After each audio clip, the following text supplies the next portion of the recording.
안녕하십니까. 저는 강대영어학원 한가람고 1학년 담당하고 있는 김세진입니다. 처음 시험을 보면서 고생 많았을 우리 학생들, 그리고 뒷바라지 하시느라 여전히 고생을 많이 하셨을 그런 우리 부모님들 모두에게 응원과 격려를 보내면서 이번 시험이 어땠고 또 앞으로 어떻게 공부를 해야 하는지에 대해서 말씀을 드리도록 하겠습니다. 이번 그 시험 범위 같은 경우에는 사실 예년에 비해서 좀 줄어든 측면이 있었습니다. 시험 범위 공지가 좀 늦어지기도 하고 그랬는데, 부교재 같은 경우가 예전보다 좀 적게 들어갔고 모의고사가 평소와 좀 비슷한 분량으로 반영이 됐죠. 그 다음에 어법 자료는 예년과 비슷하게 프린트로 출제가 됐고, 이것들이 이제 문제화되는 과정에서 보시다시피 부교재가 예년에 비해서는 전체 출제 비중이 조금 줄어들었습니다. 반면에 이제 그 자리를 모의고사가 좀 대체를 하고 있고요. 또 다른 상황에 비해서 교과서가 조금 더 많이 출제된 측면도 물론 있습니다. 어법 같은 경우에는 이제 아무래도 한가람고는 아이들 시험 범위 내에서 나오는 어법 문항은 교과서에서 조금 나오기는 하지만, 부교재나 모의고사에서는 어법 문제를 따로 출제하지 않고 별도의 외부 지문을 통해서 학교 수업 시간에 학생들에게 설명했던 어법 개념을 문제로 출제를 하고 있죠. 그 부분이 이번에도 역시나 조금 학생들에게 변별력 있게 다른 문항들에 비해서는 다가올 수 있었습니다. 자, 영역별 출제 유형은 다음과 같습니다. 이 한가람고 영어 시험은 전형적인 수능 영어 모의고사 혹은 수능 영어 그런 출제 유형과는 조금 차이가 있습니다. 그래서 어떤 지문의 내용을 좀 면밀하게 파악을 하고 거기에 대해서 판단을 해야 하는 그런 문제도 있고요. 그 다음에 이제 긴 지문을 놓고 요약문으로 요약을 해라 이런 경우도 덜어 있지만, 이번 같은 경우에는 그 지문을 바탕으로 대화를 나누는 어떤 상황을 상정을 했을 때 그 대화의 중간중간 빈칸에 어떤 표현이 들어가는 것이 맞겠는지, 그래서 다소 내용에 대해서 좀 잘 이해를 하고 있어야 되고 또 이렇게 좀 응용력과 사고력이 필요한 그런 문제의 유형들을 많이 내는 것이 한가람고 시험의 특징인데, 이번에도 역시나 그런 문제들이 좀 있었습니다. 모의고사 같은 경우에도 좀 다양하게 여러 가지 유형으로 출제가 됐고요. 외부 지문은 앞서 말씀드린 대로 이제 어법 문항으로 출제가 되는데, 보통은 이제 기사라든지 어떤 이슈에 대해서 설명하는 그런 시의성 있는 그런 소재들이 출제가 되고 있습니다. 자, 이번 시험 역시 여전히 한가람고 시험의 그 스타일처럼 지문에 대한 변형이 있었습니다. 다만 1학년 1학기 처음 이제 보는 시험이다 보니까 그 변형을 하기는 했으나 그 변형에 대한 수위가 강도가 아주 높지는 않아서 문제 자체가 상위권, 최상위권 이런 친구들에게는 사실 변별력이 있는 그런 시험은 아니었다고 볼 수 있습니다. 하지만 그런 중위권 내지는 약간의 중상위권 이런 친구들한테는 어쨌든 본인이 봤던 그 텍스트가 시험 문제에서 똑같이 나오지는 않기 때문에 그 단어의 혹은 문장 표현 구조가 아주 어렵고 복잡하지는 않다 하더라도 어쨌든 보았던 것과는 다르게 표현이 된 문제가 출제가 되기 때문에 학생들, 특히 중위권 그쯤 학생들한테는 그래도 변별력이 있는 시험이었다고 말씀을 드릴 수 있고요. 아무래도 이제 생소한 표현들이 그렇게 나오다 보니까 이 다른 학교들처럼 지문의 변형이 그렇게 심하지 않은 학교들처럼 단순히 외워가지고는 이 문제의 정답을 올바르게 찾기는 좀 어렵습니다.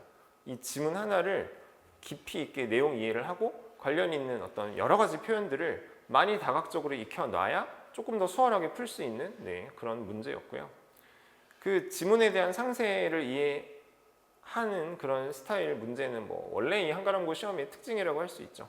앞서 말씀드린 대로 어떤 지문을 대화로 옮긴다고 했을 때 거기에 어떤 표현이 들어가야 할 것인지 이런 것들, 그 다음에 이 글에서 비판하고 있는 내용의 예시에 적절하지 않은 것은, 이런 식의 문제들은 아이들이 한 번 더 생각해서 더 생소한 표현들을 가지고 답을 찾아야 하는 결코 쉬운 문제는 아닙니다. 물론 다시 말씀드리자면 원래 영어를 잘하는 최상위권들에게는 이런 정도의 난이도가 크게 영향을 주지는 못하지만요. 그 다음 이제 어법이 조금 까다롭게 출제가 되는 측면이 있습니다. 다른 학교들에 비해서는 어법을 조금 더 세밀하게 물어보는 경향이 있어요. 아무래도 시험 범위가 한정이 돼 있다 보니까 그렇겠죠. 그리고 이게 외부 지문으로 출제가 되고 선지들이 좀 여러 가지가 많이 나오다 보니까 표현들이 길게 그러다 보니까 학생들이 느끼는 체감 난이도를 굉장히 상승시키는 게 결국은 이 어법 분야였습니다. 앞으로 우리는 어떻게 공부를 해야 하는 걸까요? 당연히 그 지문에 대해서 분석이 굉장히 중요합니다. 말씀드린 대로 시험 공부를 할 때 학생들이 봤던 그 글이 시험지에 그대로 나오지 않습니다. 그렇기 때문에 이 문제를 우리가 그냥 단순히 여러 번 읽어서 익숙해지는 것만으로는 시험에 잘 대비하기가 어렵고요. 이 지문에 나온 이 표현이 같은 의미를 전달하지만 어떻게 다른 방식으로 표현되어서 패러프레이징이 돼서 나와도 우리가 이거를 흔들리지 않고 이해하고 문제를 풀어낼 수 있는지 여기까지 사실은 대비가 이루어져야 한가람고 시험을 좀 제대로 준비를 했다라고 볼 수 있고요. 그러기 위해서는 이제 가르치는 선생님들이 좀 여러 가지 패러프레이징을 제시해 주는 것도 중요하고 수업을 할 때 원문에 나온 그 표현들을 가지고 그 기준에서 유의어라든지 반의어라든지 파생어라든지 이렇게 어휘를 조금 다각화한 다음에 그리고 또 문장 구조 같은 경우에도 뭐 긍정문이었던 것이 같은 의미를 전달하더라도 부정문으로 바뀐다든가 이런 여러 가지 변수들을 다 학생들에게 최대한 전달을 해서 학생들이 좀 마치 백신을 맞아서 어느 정도 우리가 질병에 대해 저항력을 가질 수 있도록 그렇게 좀 다양하게 준비를 사전에 해두는 것이 사실은 한가람고 영어시험 대비해서 굉장히 중요한 부분입니다. 지문에 대한 세밀한 이해, 이런 유형이 그 지문의 내용 파악을 꼼꼼하게 얼만큼 하고 있는가를 물어보는 유형이 굉장히 여러 문제가 나옵니다. 근데 거기다가 학생들이 공부했을 때 봤던 그 텍스트가 아니라 다른 방식으로 패러프레이징 된 텍스트를 가지고 다시 한번 그 세밀한 이해를 요하는 문제를 푼다? 사실은 쉽지 않습니다. 그래서 이 지문에 대해서도 그냥 전체적인 주제만 파악하는 것보다는 그 안에 있는 여러 가지 요소들의 어떤 비유적인 표현의 원관념이라든지 뭐 이런 어떤 배경 지식이라든지 이런 것들을 좀 상세하게 이해를 하고 공부를 하는 것이 앞으로 필요하겠습니다. 어법에 대한 깊은 이해 당연히 중요하죠.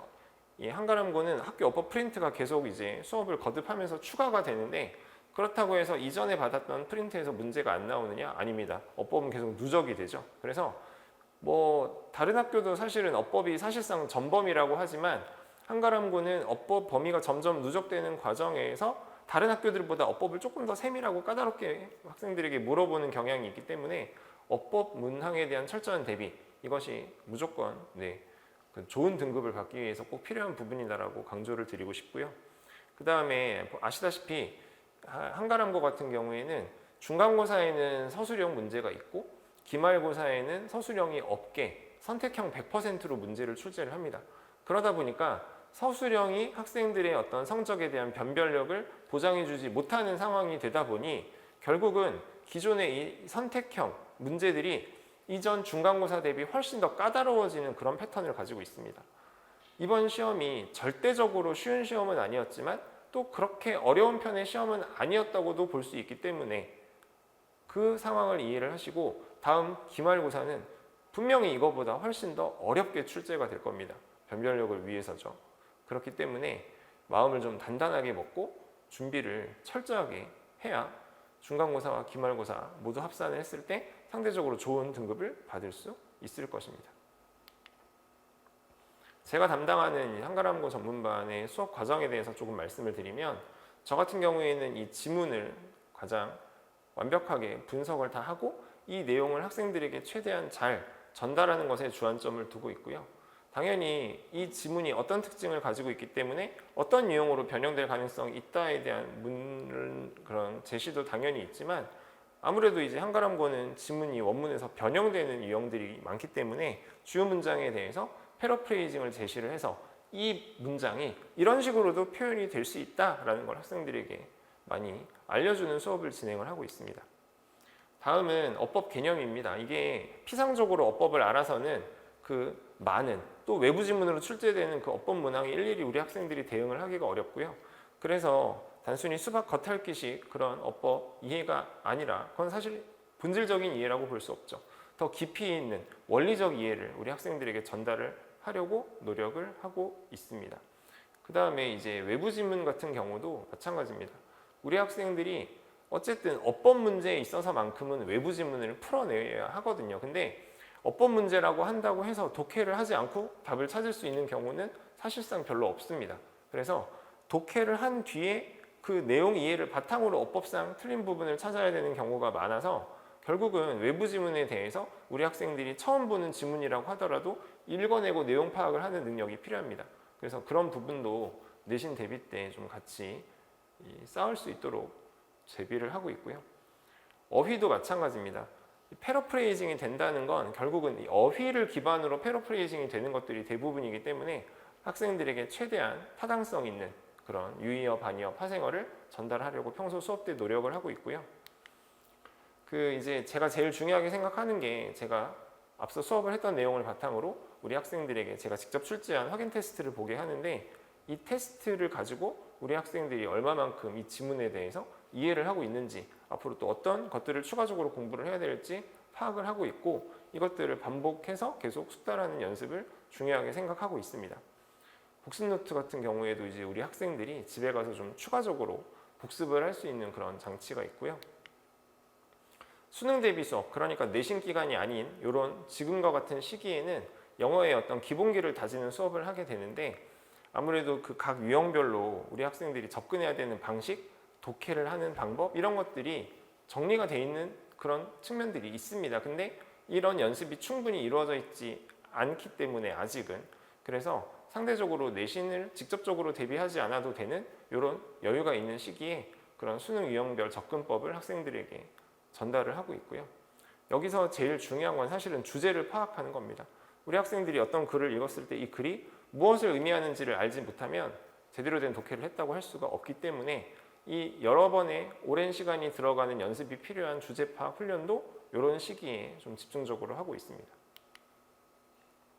구문 분석. 아무래도 독해를 하려고 하면 문법성이 기반된 독해를 해야 하는데 우리 학생들이 단순히 단어의 나열만으로 문장의 의미를 파악하려는 측면이 있다 보니까 이런 부분에 대해서 강조를 하고 있고요. 어휘 같은 경우에도 제가 사실 제 수업에서는 어법과 어휘를 평소 제일 많이 강조하다 보니까 그런 면에 있어서도 이 학생들에게 최대한 효율적으로 많은 어휘를 유의미하게 가져갈 수 있게 묶어서 스토리텔링을 제시하는 방식으로 어휘를 학습시키고 있습니다.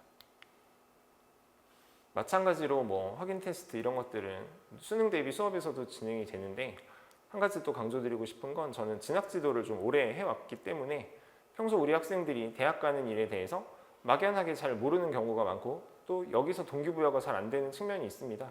그래서 평소에 우리 학생들과 좀 면밀하게 진학 관련된 이야기도 나누고 있습니다.